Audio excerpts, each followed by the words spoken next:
ક્યારેય એવું બન્યું છે કે આપણી આસપાસ કોઈ સમસ્યા જોઈને મનમાં વિચાર આવે કે અરે આ કોઈકે તો ઠીક કરવું જોઈએ? ચાલો આજે આપણે એ કોઈક કોણ છે એના વિશે જ વાત કરીએ.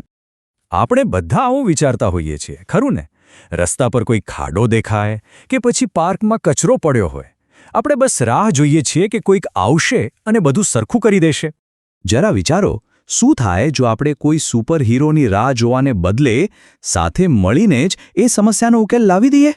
આ એક વિચાર જ બધું બદલી નાખવા માટે પૂરતો છે.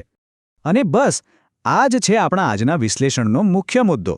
જ્યારે સામાન્ય લોકો એકઠા થાય છે ત્યારે કેવા અસામાન્ય પરિણામો આવી શકે છે એ જોઈએ. તો આનો સીધો સાદો અર્થ શું? એ જ કે પરિવર્તનની શરૂઆત નીચેથી થાય છે, લોકોમાંથી.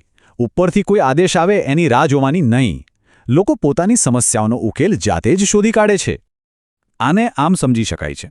જુઓ, જ્યારે ઘણા બધા લોકોના નાના નાના પ્રયત્નો એક જ દિશામાં ભેગા થાય ને, ત્યારે એ એક મોટી તાકાત બની જાય છે. એક એવી તાકાત જે ઉપર સુધી મોટું પરિવર્તન લાવી શકે છે. આ જ તો છે પાયાની પહેલ. ચાલો આ વિચારને વધુ સારી રીતે સમજવા માટે એક સાચી ઘટના જોઈએ. આ કહાણી છે તાજનગર ગામની, જેમણે પોતાની કિસ્મત જાતે લખી. એક કે બે નહીં, પૂરા 25 વર્ષ. આટલા વર્ષોથી તાજનગરના લોકો સરકારને વિનંતી કરતા રહ્યા કે અમારા ગામમાં એક રેલવે સ્ટેશન બનાવી આપો. પણ એમની વાત કોઈએ સાંભળી નહીં.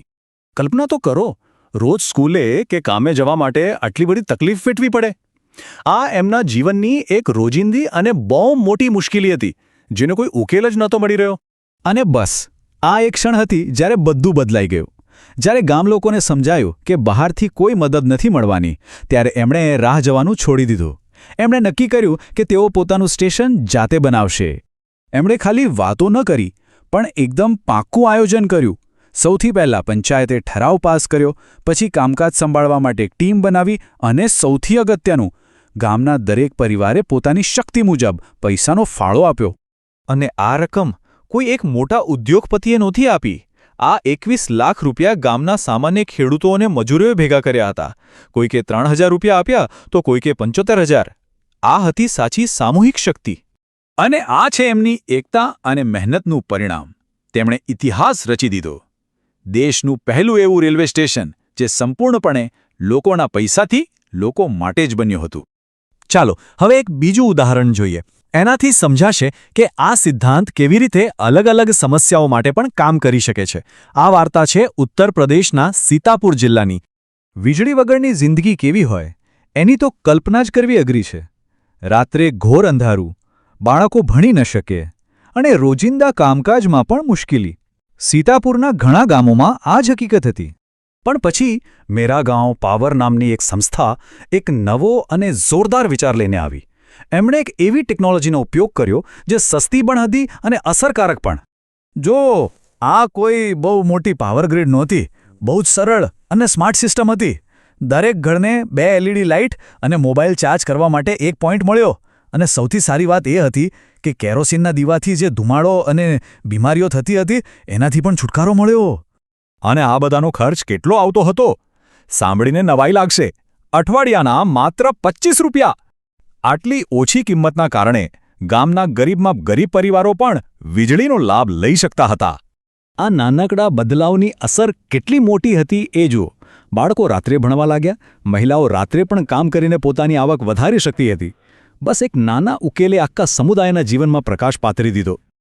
તો તાજનગર અને સીતાપુરની આ વાર્તાઓ પરથી આપણે શું શીખ્યા? ચાલો હવે તેના મુખ્ય સાર પર આવીએ. મુખ્ય વાત એકદમ સ્પષ્ટ છે. વાસ્તવિક અને લાંબા સમય સુધી ટકી રહે એવા પરિવર્તનોની શરૂઆત મોટાભાગે સામાન્ય લોકોના નાના નાના પ્રયત્નોથી જ થતી હોય છે. અહીંયા બે અલગ અલગ વિચારસરણી વચ્ચેનો તફાવત સ્પષ્ટ દેખાય છે. એક બાજુ આપણે રાહ જોતા રહીએ છીએ, સમસ્યાને બીજા કોઈકની માનીએ છીએ, અને બીજી બાજુ આપણે સમસ્યાને પોતાની સમજીને જાતે પહેલ કરીએ છીએ અને તેનો ઉકેલ લાવીએ છીએ. તાજનગર અને સીતાપુરના લોકોએ બીજો રસ્તો પસંદ કર્યો. આ આખા વિશ્લેષણ પછી હવે એક સવાલ આપણી જાતને પૂછવાનો છે. આપણી આસપાસ એવી કઈ સમસ્યા છે જે આપણા ધ્યાનની રાહ જોઈ રહી છે?